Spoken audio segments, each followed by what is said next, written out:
geopolitics, the relations among especially the major powers, the United States, China, Russia, India, Europe, are at a very difficult and fraught time.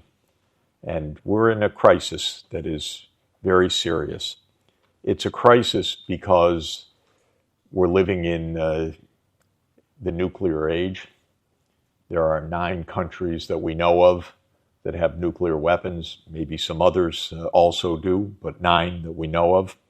Most of those 9 are in conflict with at least one other country that has nuclear weapons in geopolitical or diplomatic terms, and in the case of the United States and Russia, in open conflict in Ukraine, because that's actually a war between the US and Russia, and a very dangerous war. So my view is that we need to understand the global scene well so that we avoid terrible, terrible mishaps. The world is in unprecedented danger. But how did we get here? In the remainder of this analysis, renowned economist Professor Jeffrey Sachs will take us on a profound historical journey to find the answer. This speech was delivered on July 21st, 2025, at the China Institute of Fudan University in Shanghai, China. Through the unique lens of the doomsday clock, he will systematically reveal how an obsolete imperial mindset has driven the United States, step by step, over the past 30 years to push the world to the brink of catastrophe, ultimately creating a deep crisis for itself and for everyone else. Let's continue with his analysis. And I often refer to the doomsday clock of the Bulletin of Atomic Scientists. This is a U.S. publication that was started in 1947 after the atomic bombing of Hiroshima and Nagasaki. And it was started by the atomic scientists who had their journal, and they wanted to tell the world this is very dangerous indeed. And the risks of this new age of nuclear weapons is unprecedented because the power of destruction is something unlike any time before. So they started this clock, and the clock puts the hands of the clock closer or farther from midnight. And when the clock was started, it was 7 minutes from midnight. And the message to the world was, we are close to destruction because of these new weapons. And that was in 1947, when the US alone had the atomic bomb. But then, of course, in 1949, that monopoly was broken by the Soviet Union, which developed its atomic bomb. And then in the 1950s and 1960s by Britain, France, China. And then we know Israel sometime in the 1960s, though never announced exactly. And then India, Pakistan, North Korea. And the clock has gone back and forth depending on geopolitics. It went away from midnight at the end of the Cold War in 1991. The Soviet Union ended. It seemed that there was no more threat, no more Cold War. The US and China were on good relations. The Soviet Union under Gorbachev and then Russia under President Yeltsin said, we just want good relations. We want to rebuild. We want decent relations. So the scientists put the hand of the doomsday clock 17 minutes from midnight. Every US presidency since then has experienced the clock coming closer to midnight. I don't think that's an accident. I think that is the mistake of American foreign policy, which, though the United States is the most secure country in world history in being able to avoid an invasion from outside, because we're not afraid of Canada. We're not afraid of being invaded by Mexico, though there once was a war with Mexico in 1846, but they lost. So this is not a big threat. and we have two big oceans. So the U.S. should be very calm. And the only threat that the U.S. faces to its security at all is the possibility of a nuclear war, which should not be hard to avoid. You just have to be cooperative with other nuclear powers. But as I said, from 17 minutes to midnight, Bill Clinton came, it moved closer. George W. Bush Jr. came, it moved closer to midnight. Barack Obama moved closer to midnight. Trump won, moved closer to midnight. Biden, closer to midnight. Now it's 89 seconds to midnight. So less than 1.5 minutes to midnight from 17.5 minutes. What is going on that every administration is moving the hands closer to midnight? Of course, there are many possible interpretations, but mine centers on the United States and centers on the Western world more generally, by which I mean the US, the European Union, Britain, Australia, New Zealand, if I could add those together, because those are offshoots of Britain as well. And in my view, what is going on is a serious misunderstanding of global reality by the leadership of my country that has persisted now for more than 30 years. You had a wonderful debate, Professor Zhang, with Francis Fukuyama, which I just had the chance to read from 14 years ago. And as you told me, you're right, you won the debate. But the idea of Professor Fukuyama already back in the early 1990s was that the West had triumphed and it was the end of history.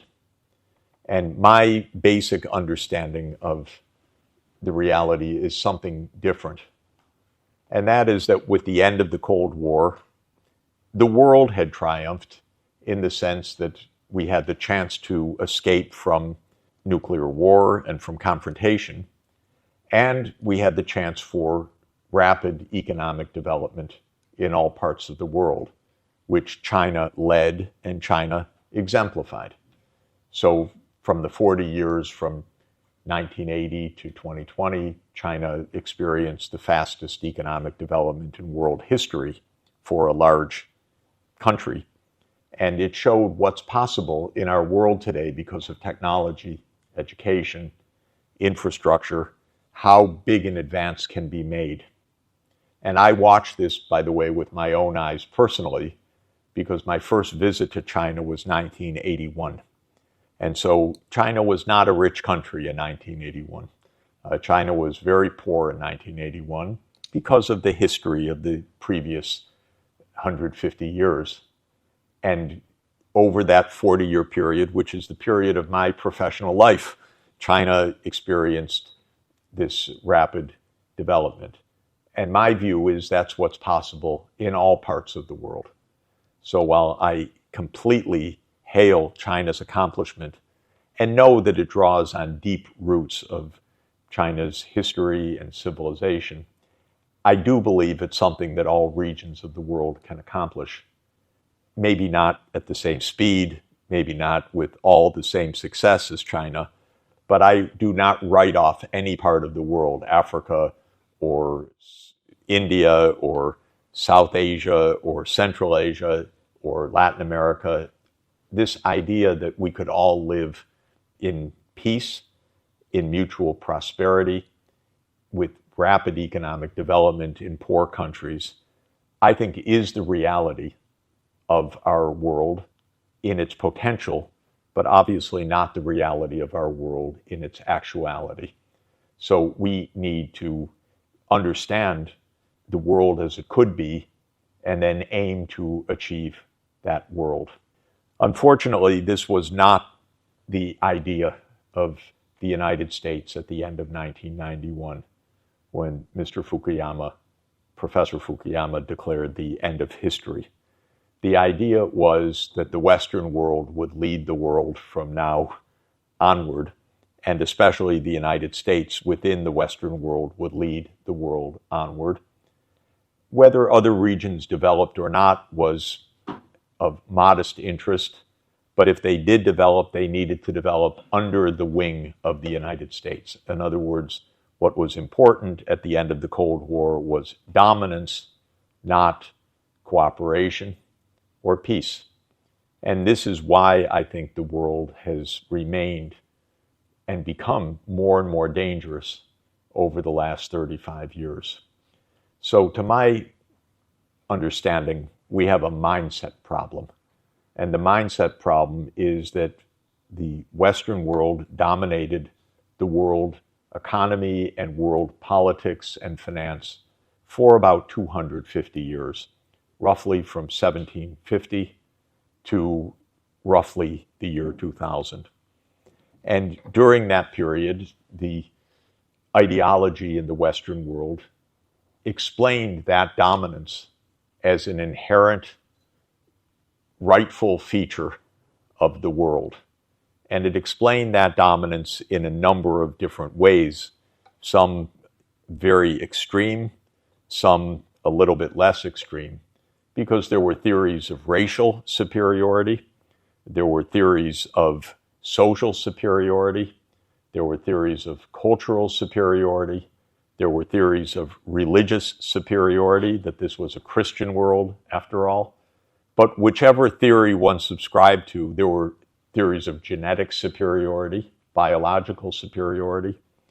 Whichever view one took, the idea was deeply embedded in the mores, the stories, the beliefs, the institutions, and the politics of the Western world. And two countries dominated most of all, and most of the world's problems today can be traced to them, actually. One was Britain, and China had quite an interesting experience with Britain, starting from 1793 up through probably the end of World War II. And the other has been the United States, which is a successor to Britain in both the Western world and the Anglo-Saxon world. So the British definitely had an arrogance of power, and they used that arrogance of power in China, in India, in Russia, in every part of the world, because the belief was that Britain was the empire on which the sun never set. This was the era of Pax Britannica, although it wasn't so peaceful, but it was the era of British dominance. And the 19th century was really defined by British dominance internationally. Europe experienced two disastrous civil wars in the first half of the 20th century, which we call World War I and World War II, but in Europe they were really civil wars within European countries. And at the end, Britain was no longer able to maintain a global empire, but the United States took over at that point. And the U.S. inherited the mindset and the institutions of British imperial rule. The main geopolitical institution of British imperial rule was to control regimes of different parts of the world. So Britain mastered what we call regime change operations. If you don't like a government, replace it. It's a different kind of foreign policy from diplomacy. In diplomacy, if you don't like a government, sit down and negotiate. If you're British in the 19th century and you don't like a government, threaten it, kill the person, the ruler, or overthrow it. And this was the main mode of British action. In the second half of the 20th century, the United States took over that method of operation. Indeed, the British taught it to the Americans, I would say. And in 1953, we did a joint venture together, the British and the Americans, the British MI6, the spy agency, and the CIA, to overthrow the government of Iran, which brings us to our current situation. Iran had a functioning democratic government in 1953, led by Prime Minister Mossadegh. he had a very radical idea. Mossadegh's idea in 1953 was that the oil that was under the ground actually belonged to the Iranians, where the British knew that it belonged to the British. So when the Iranian prime minister, democratically elected, said, "This is our oil, it's under our ground," the British government knew that it had to overthrow him.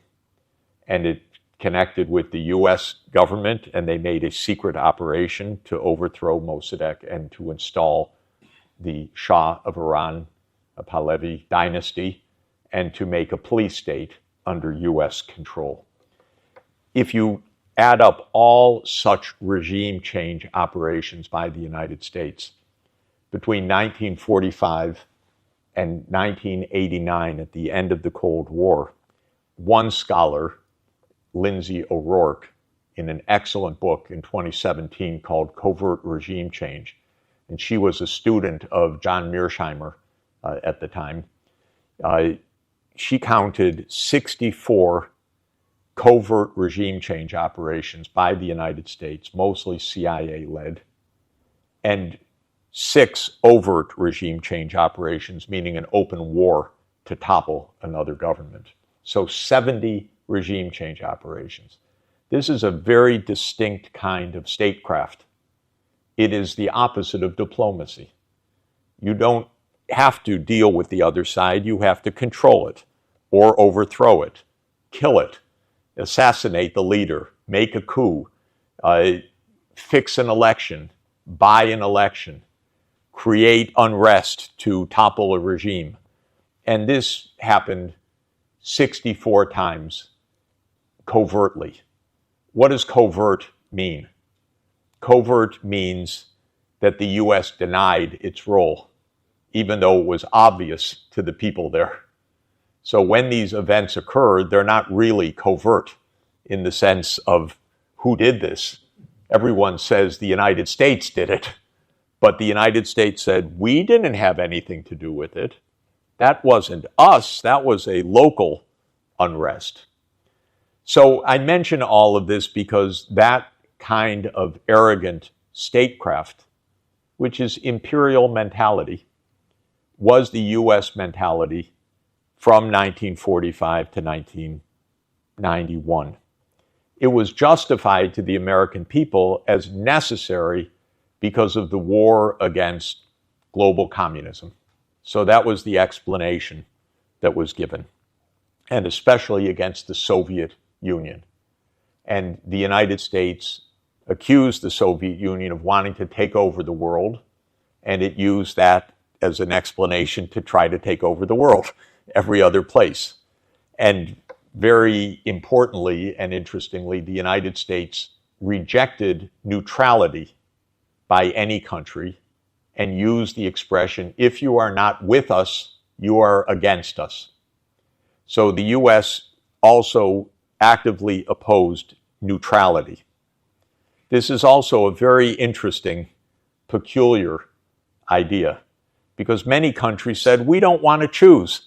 We want to trade with the Soviet Union, we want to trade with the United States, we don't have a big army, we don't attack us, but we don't want bad relations with either side. And the U.S. said, no, that's not good enough. You're either with us or you're against us. And very interestingly, for scholars here, and this is a room of scholars, if you read the Peloponnesian War by Thucydides, which has become famous again because of Graham Allison's book, in the dialogue called the Melian Dialogue, which is a dialogue between Athens and the leaders of Melos, a small island, the Melians said, we want to be friends with Athens and we want to be friends with Sparta. And the Athenian says, no, you can't. You are with us against them. And the Melians said, no, but we want to be just neutral, leave us alone. We like you, but we don't want to be part of your empire. We don't want to be part of their empire. And the Athenian says, no, if you do that, you will weaken our power in our realm. you will show to all of the allies of Athens that we're weak. So you must submit to us. Otherwise, we'll have to kill you. And actually, in history, apparently, in 416 BC, the Melos said, no, we will be neutral. And the Athenians invaded, and they killed all the Melian men, actually. Of course, what the Peloponnesian War really shows is that just 12 years later, Athens was defeated. So all that arrogance led to nothing but defeat. It even shows something more. Sparta, which won the war, disappeared from history also. So neither side won in the end. The war exhausted both sides, and Greece was invaded by Macedonia in the next century. So both sides lost from this ongoing war. But the arrogance of Athens is the arrogance of the United States. And by the way, Athens was a great democracy, and it had a great arrogance, and it made a great self-disaster by that arrogance. And by being a democracy, they elected a lot of stupid people that were very demagogic and that told them, why don't we invade Syracuse? Why don't we continue the war? And they had no sense, and they were defeated in the end. So I began much of my work during this period from 1989 onward. I was already working in Latin America, but then came the end of the Cold War. And just to say, I was an advisor to President Gorbachev, not personally, but through his chief economist. And then I was personally an advisor to President Yeltsin. And I was personally an advisor to the president of Ukraine and to many of the other leaders. And I thought, well, this is wonderful. The Cold War's over. We're all now in a market economy worldwide. We can all share in prosperity. The poorer countries can grow faster and close the income gap with the richer countries. And the richer countries should help the poorer countries to catch up. And then we'll have a safe, prosperous world. And I also believed, and believe today as an economist, there's enough to go around. Because another theory of economics, the Malthusian theory, is there's not enough for everybody. So the fighting is inevitable. There will always be those who lose in the end because there's not enough for everybody in the world.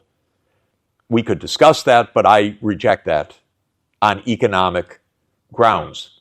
In other words, not out of moral theory, but out of practical theory. We could have everybody living in a good life as long as they're using solar power, not if they're using fossil fuel.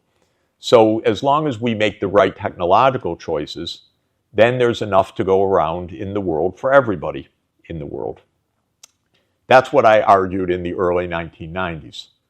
The United States, however, maintained and even intensified its imperial idea. Instead of viewing the end of the Cold War as the opportunity for a new world order that was balanced, fair, peaceful, the United States viewed the end of the Cold War as the opportunity for hegemony. And that's very explicit. This became the ideology of the so-called neoconservatives who dominated American politics from 1991 basically until today. And the neoconservative idea is the world can only be safe if the U.S. leads the world, because the U.S. is a power for good, and so the U.S. should set the rules. It should be the world policeman. It should determine what happens in each part of the world, and then things will be fine. This is a very arrogant position, of course. It's a very delusional idea.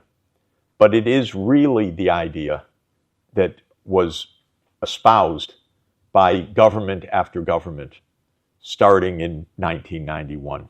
And I witnessed it close up because my argument as an economist was that we should help Russia to get back on its feet We should help Africa to achieve development. We should make sure that poverty is overcome everywhere. And none of those ideas was accepted in the American political leadership, even by my own colleagues who were in positions of power temporarily.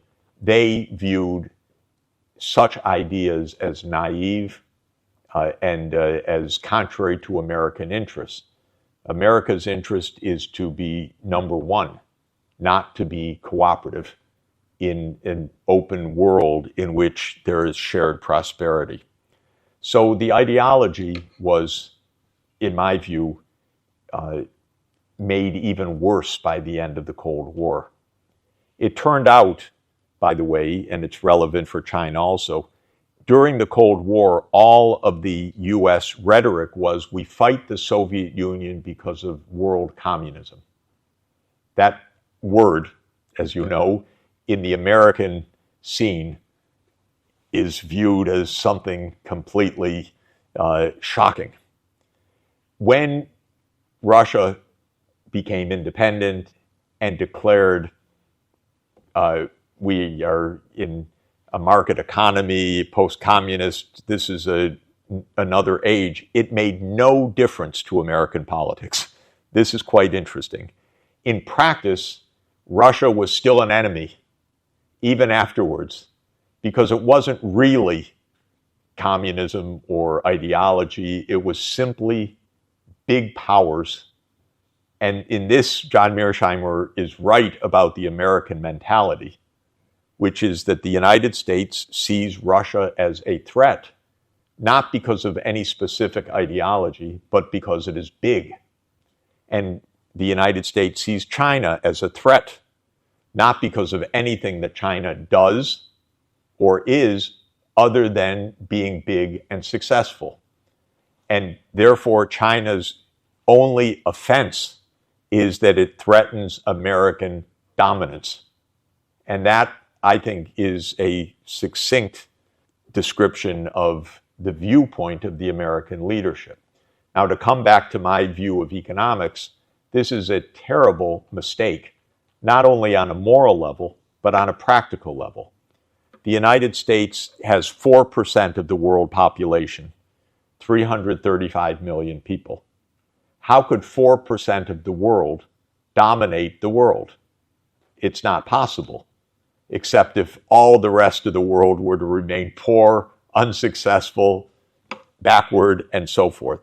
But there's not only no moral reason for that, there's no practical reason why that should be the case.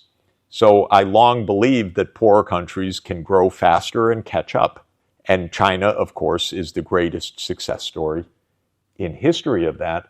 But China follows a basic pattern that Japan followed previously, that Hong Kong, Singapore followed previously, because catching up is possible if the leadership is good, if the planning is good, if the strategy is good. There's all this headroom for rapid economic growth possible, and China proved the case once again at a scale unprecedented in history. So the U.S. viewpoint about dominance makes no sense, not only not morally and not practically in terms of security, because the world's not safe if the U.S. is rich and Russia is unstable with nuclear weapons. Why does that make the U.S. secure? That makes the U.S. more dangerous. But it's also wrong economically, because Russia will catch up. China will catch up. Africa will catch up. And the United States will find out that being 4% of the world population is just 4%. It's not enough to rule the world. The U.S. will have to learn to be cooperative, and will have to learn that statecraft is more than overthrowing governments. But, and here I will come to the point about current politics, the U.S. still does not understand this till today. And the wars that we see and the crises that we see are still crises of the old imperial mentality. So the war in Ukraine is a war that the U.S. caused. not a war that Putin caused, but a war that the U.S. caused by expanding the military alliance, NATO, eastward, and trying to set up a military base or bases in Ukraine and in the South Caucasus, especially the country Georgia. And the Russian government said, no, you can't have military bases on our border. We don't accept that. That's a real security threat for us. And the American position was, it's none of your business, Russia, what we do. If Ukraine says yes, we're going to put our missiles next to you. And President Putin said, no, you're not. That's dangerous for us. And the United States said, it's none of your business. And so this is the essence of the Ukraine conflict, which is that the U.S. said we can expand our military reach anywhere. The Russians said not on our border, and it finally came to war. Before it came to war, the government in Ukraine in 2010 was very clever. It said, we want neutrality. Well, read Thucydides. The Americans did not accept Ukraine's call for neutrality. What did the United States do to the president who wanted neutrality? It overthrew that president in February 2014. So the U.S. made a coup together with Ukrainian forces. The U.S. role was quite obvious, though it was denied, so we can call it a covert regime change operation. I happen to have been told by some of the participants just how much the U.S. played a role. And at a crucial moment, a phone call by the U.S. diplomat, Victoria Nuland, was intercepted by the Russians and posted online. And that call said the next government should be so-and-so, which was the next government, actually. So the U.S. chose the next government. And where is Victoria Nuland today? She is my colleague at Columbia University. So this is the route to success. Make a coup, and then you get to be a Columbia professor. So this is the Ukraine conflict. President Trump came into office saying, I want to stop this war because it's useless, and the Russians are winning on the battlefield. But interestingly, President Trump does not have the power or the logic to stop the war, because he can't say publicly the obvious. He can't say to the American people, NATO will not expand. If he says that, he's declared, you're a weakling, you're a traitor, you're making a concession to President Putin, you're giving up, you're on the payroll of the Russians. And so the imperial logic still prevails, even if the individual as president might want to do something different. Of course, none of us can figure out Donald Trump's mentality, not even Donald Trump. So we don't know what he really, truly thinks, but what I know is that he seems to want to end the Ukraine war, but does not have the political strength and the individual leadership to end it, because all around him is the military-industrial complex that says the U.S. can go where it wants. Then comes the Middle East conflict, second conflict. This is also an imperial conflict. It started, of course, as so many conflicts do, with the British. And the conflict with Ukraine, by the way, started with the British because in 1853, Britain went to war against Russia for exactly the same reason that the United States went to war against Russia in 2014. Britain said we need to weaken Russia in 1853. So the war in Ukraine is like the 19th century Crimean War, almost the same actors, but the United States wasn't involved in the first one, but Britain was involved in both of them. When it comes to the Middle East, this is also a crisis made by Britain, and it comes from World War I, as you know, when Ottoman Empire, which ruled the Middle East, was defeated by the Allied powers, the US, France, and Britain. And Britain was the dominant imperial power of the age, especially in the Middle East. It ruled over Egypt, it ruled over Aden, which is Yemen today, because this was the route to Britain's empire in India, the sea route. And so Britain was very careful to control the whole sea lane from the Mediterranean to India. And India was the crown jewel of the British Empire. So at the end of World War I, when the Turkish Empire was defeated, Britain aimed to control all of this territory. And it made many promises and many contradictory promises to other powers. Britain told the Arabs, you will control this region. Britain told the French, you will control this region. Britain told the Jews, you will control this region. And of course, Britain ultimately wanted to control the region. So this was typical British imperial deceit or duplicity. But one of the outcomes was the Balfour Declaration, in which Britain called for the establishment of a Jewish homeland in what was a province of the Ottoman Empire, and which became known as Palestine after World War I, which was the ancient Roman name that was used for this territory also. So Britain took over Palestine under the League of Nations, and it said that this would be a Jewish homeland. This is a very complicated, weird story, because the Jewish faith had its main temple in this place 2,000 years earlier, but it had been banished from this place by the Roman Empire in the year 135 AD. And now it was recreating this ancient state. The only problem was that 95% of the population was Arabs who did not want a Jewish homeland in this territory.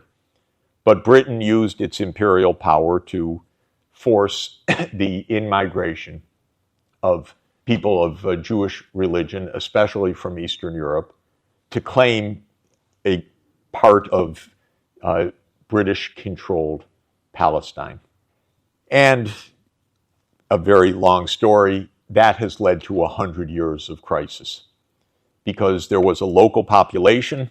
The local population resisted the incoming of migrants from Europe especially, and then after the State of Israel was established, from other regions of the world, including the Middle East and South Asia. And the mentality of the Jewish state, which was established in 1948 by the United Nations, was our security depends on having no Arab state next to us that opposes us. And so the idea of sharing the land, which was a UN idea, was actually rejected by both sides in a way. The Arabs said, we're the majority, we should rule. And the Jews said, we're the minority, we need to dominate, because otherwise we won't be safe. And so this has led from 1948 until today to an unresolved war. But remember, this was a state created by the British Empire and now backed by the US Empire. So Israel could not survive without the US being the imperial power that enforces Israel's power in the region. Because Israel's just 8 million people. The Arab world is about 400 million people. And Israel, therefore, depends on its security entirely on the United States. The United States has seen this as an imperial project that's good for the United States, because if the U.S. has control over the Middle East through Israel, well, that gives the U.S. control effectively militarily in the region. So the U.S. has backed Israel for many decades during this period. It's a very dangerous ongoing conflict because it is very unjust, and Israel needs to use more and more force in order to repress the aspirations of the Palestinian people. And the more force that Israel uses, the more resistance there is. And we've reached a point of violence that is unprecedented in modern times. Israel is committing a genocide in Gaza right now, which is one part of the Palestinian lands. And every day they're slaughtering tens or hundreds of innocent people with open fire. And today there was another massacre. People came for food and they were just shot by the Israeli armed forces. Iran, as you know, which is a long empire that has 5,000 years of history, backed the Palestinian cause, and it supported resistance to Israel, both Hamas and Hezbollah, two groups, and in Yemen also the Houthi militants. So Israel has always had the idea we need to topple the Iranian regime. Instead of saying we need to settle the Palestinian crisis by giving a state of Palestine next door to a state of Israel, Israel has said we need to overthrow the Iranian government so that they don't bother us. And Israel actually made a long list of governments that it wanted overthrown by the United States because those governments were resisting Israel's attempt to control the region. And the list actually was made, literally made, we want 7 governments overthrown. And that list was unveiled in 2001 one of our generals, General Wesley Clark, talked about this in an amazing set of interviews.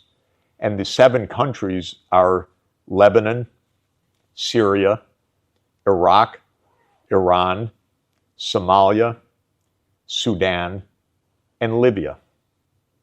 So 7 countries that were supporting the Palestinian cause. And the Israeli government said to the Americans, you overthrow those 7 governments. Well, it's not so easy. Those turned into 7 major wars. We had the war in Lebanon for many, many years.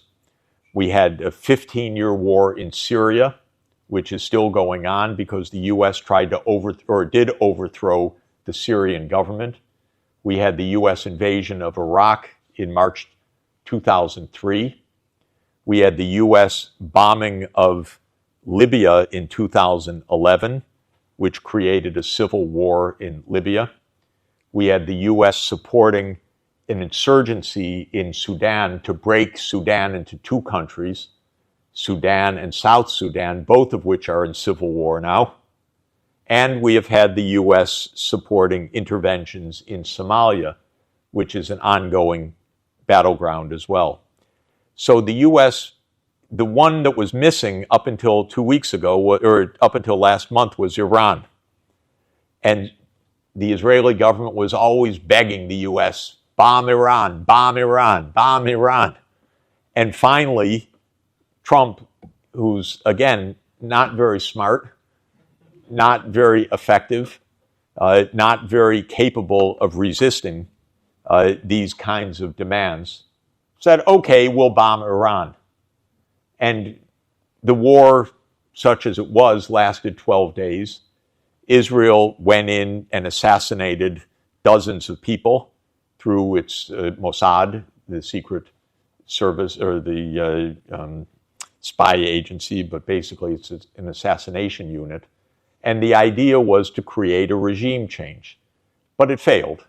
The government is intact, and the situation is more dangerous than ever because Iran is a country of 100 million people almost. It's a major country. It has big missile systems. It has a real military capacity, and it has an alliance with Russia. And it has friendship with other nuclear powers like Pakistan. So even if it doesn't have its own nuclear weapons, maybe Pakistan will give it nuclear weapons. Maybe Pakistan would defend Iran if there was a full-fledged war with Israel. So this is the second region where imperial mentality lasts until today. The U.S. is unwilling to compromise on the imperial prerogatives. So the final point that I want to raise and then close is the U.S.-China confrontation and how dangerous it is. As I said, the U.S. got along well with China from the 1970s to around 2010, in my estimation, because China was viewed by America as poor, lots of villages that grew rice. You could make our components for our products, make our smartphones, and so forth. But China wasn't a threat. And it was a good counterweight to the Soviet Union or to Russia. That was the attitude. Not too much more. So not too much attention given and not too much concern. And ideology played no concern, because during the Cultural Revolution period, which was not exactly American ideology, this is when the relationship was formed between Mao and Nixon. Then came the opening, and that was an opportunity for investment and trade. That's fine. But ideology played no special role. Starting around 2010, the American leaders that were watching this said, oh, China's getting awfully big and rather successful. And then I think two announcements by China really opened up American eyes. One was the Belt and Road Initiative, which was suddenly an economic, financial infrastructure initiative that had suddenly 100 partner countries, and the U.S. didn't have anything like that. And then the Made in China 2025 program, which was a really brilliant initiative of China to identify 10 major technology areas and set policies to make a major advance in these areas. And this is one of the most successful industrial policies I know of in history, the Made in China 2025, because it really worked. It really produced the EV revolution. It really produced the digital revolution here. It really produced the renewable energy revolution. So it was very successful, but it terrified the Americans suddenly. So starting around 2015, the whole view changed almost suddenly in the United States. The view went from economic partnership to the need to contain China, the need to do something to slow down China's economic advance. Okay, all of this is quite dumb in my view. You don't get ahead in this world by stopping someone else, and there's no reason to. You're not going to be better off. You're not going to be safe. It's just a lose-lose proposition if it's successful, and it probably wouldn't be successful in any event. It started under Obama, by the way. It didn't start with Trump. It started definitely under Obama. And the Trans-Pacific Partnership idea, which was the dumbest idea of trade policy that I know of, which was to make an Asian trade system without China. How can you do that? China's the main trade country for all of Asia, but the United States had the idea, we'll make an Asian trade system without China. This is only in America could you have such delusions. In any event, it started with Obama, it continued with Trump, and it also implicates Taiwan issue, of course. This is the most dangerous flashpoint of all, maybe the most dangerous in the whole world, because the American politicians, because of this mindset, do not know how to stay out of China's internal issues. And so rather than saying, that's not our problem, you settle this peacefully, but it's not our issue, the United States, of course, is providing large flows of armaments to Taiwan. And the American political leaders are talking openly about defending Taiwan and militarily defending Taiwan. If China said, we're going to militarily defend the state of Missouri, or we're going to militarily defend Texas, or we're going to militarily defend California, it would not play very well in the U.S. But the U.S., because of the imperial mentality, cannot put itself in China's position or doesn't care to, because the U.S. can determine what should be done. So just to conclude, I view this issue as extremely dangerous. And peace actually depends on the good sense of the Taiwanese leaders, which is fragile. Because if a Taiwanese president were to declare independence, all hell could break out. Because the United States would not necessarily have any responsibility. And this is why the situation is so dangerous. And if Taiwan were smart, and my feeling is Taiwan could end up like Ukraine, destroyed in between two fighting giants. And if Taiwan were smart, the first thing they should say is to the United States, don't send us any weapons, please. We don't want a fight here. We'll handle our own diplomacy across the Taiwan Straits. Please, quote, don't defend us, because we don't want to end up like Ukraine, caught between two giant powers. So I'll conclude here for our discussion to say that the world really is dangerous right now because of this mindset, on the one hand, that I've described in the U.S., and at the same time because of changing reality. I want to end on an optimistic note. If we can avoid conflict, because of the technological revolution, we really could have a world of shared prosperity. And other regions of the world that seem hopeless right now, like African countries, could really have 40 years of economic development if they would follow China's roadmap for how to do this. And they would end up as a high-income continent alongside the rest of the world. So I'm actually basically optimistic. Worried, but optimistic. Thank you. Professor Jeffrey Sachs's speech has painted a disturbing yet unavoidable historical picture for us. An obsolete imperial mindset, inherited from the British Empire, has driven the United States for decades to handle international affairs through regime change rather than diplomacy, ultimately pushing the world to the dangerous precipice it stands on today.